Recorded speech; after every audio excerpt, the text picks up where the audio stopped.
శవతాల కూడుతున్న చంద్రబాబు పవన్ కళ్యాణ్. మరి voter mind set ఏ రకంగా ఉంది? తూర్పుగోదావరి జిల్లాలో ఎన్నికల హడావుడి ఎలా సాగుతుంది? ముఖ్యంగా సీనియర్ నాయకులు ఈసారి వాళ్ళ ప్రచార శైలి ఏ రకంగా ఉన్నది?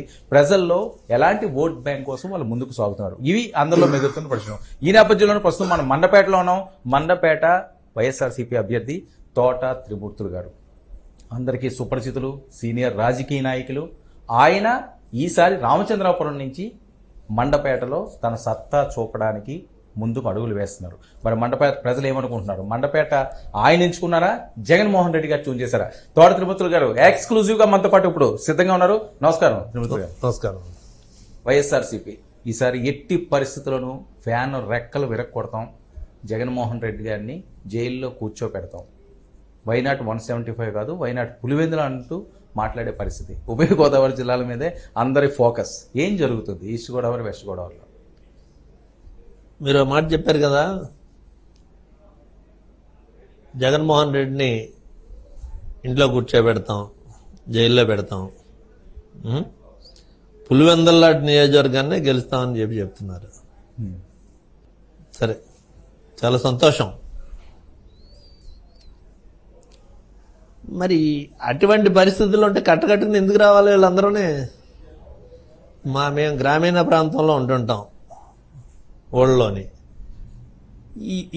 ఈ ఊళ్ళో ఉండేటువంటి మాకు ఎవడన్నా ఊళ్ళో ఏదన్నా గొడవ వస్తే రోడ్డు మీదకి వచ్చి రారా తేల్చుకుందాం నువ్వు నేను అని అంటుంటారు మా భాషలో అయితే.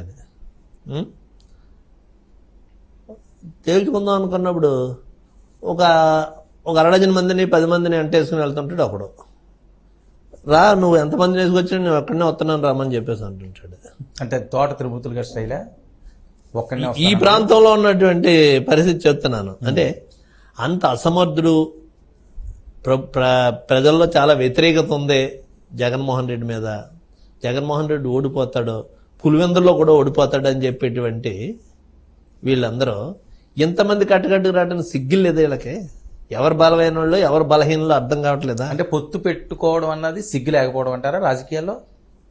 సిగ్గు అనేటువంటి దాని గురించి చంద్రబాబు నాయుడు గారి విషయంలో పెద్దగా మాట్లాడుకోవాల్సింది ఏం లేదు. ఎందుకంటే ఈ దేశంలో ఏ పార్టీని వదిలేడైనా, ఈ భారతదేశంలో ఉన్నటువంటి రాజకీయాల్లో పార్టీల్లో ఏ పార్టీని విడిచిపెట్టాడు? కాంగ్రెస్ పార్టీ పొత్తయింది గత ఎన్నికల్లో, బీజేపీ ఇది 3వ, 4వ.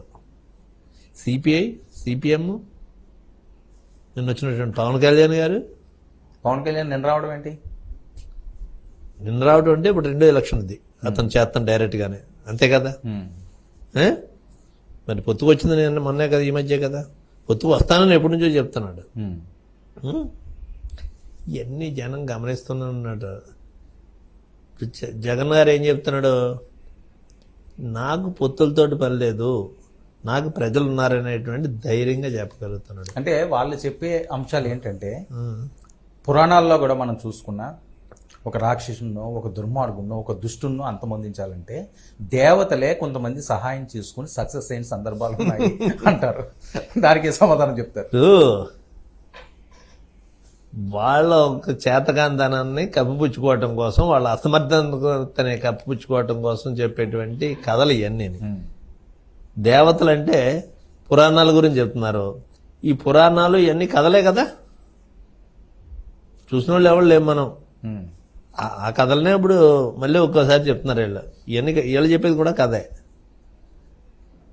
ప్రాక్టికల్గా నేను ప్రజలతో ఉన్నానని చెప్తున్నాడు. ప్రజలు నాకు నా వెనకాల ఉన్నారని జగన్మోహన్ రెడ్డి నమ్ముతున్నాడు. నమ్మటానికి గల కారణం గడిచినటువంటి 5 సంవత్సరాలుగా ఆయన యొక్క పరిపాలనా విధానం, లేకపోతే ఆయన యొక్క సంక్షేమం, ప్రజా సంక్షేమం. ఈ భారతదేశంలో ఎవరిలో చేయలేనటువంటి విధంగా సంక్షేమ కార్యక్రమాలు చేశారు. ఈ భారతదేశంలో ఉన్నటువంటి ప్రతి రాజకీయ పార్టీ ఎన్నికల్లో ఒక మేనిఫెస్టోలు రిలీజ్ చేస్తుంది. అది ఏ రాజకీయ పార్టీ అయినా మేము అధికారంలోకి వస్తే ప్రజలకి ఈ పనులు చేస్తామని చెప్తుంటారు సర్వసాధారణంగానే. ఆ చెప్పినటువంటి వాటిల్లోని ఈవెన్ భారతదేశానికి ప్రధానమంత్రి చేసినటువంటి వాళ్ళు కానీ, ముఖ్యమంత్రి కానీ ఎవరైనా సరే 100% చెప్పినవన్నీ చేసినటువంటి దాఖలాలు ఈ భారతదేశ చరిత్రలో లేవు. సుమారు 70 సంవత్సరాలు జరుగుతున్నటువంటి ఎన్నికలు మనకి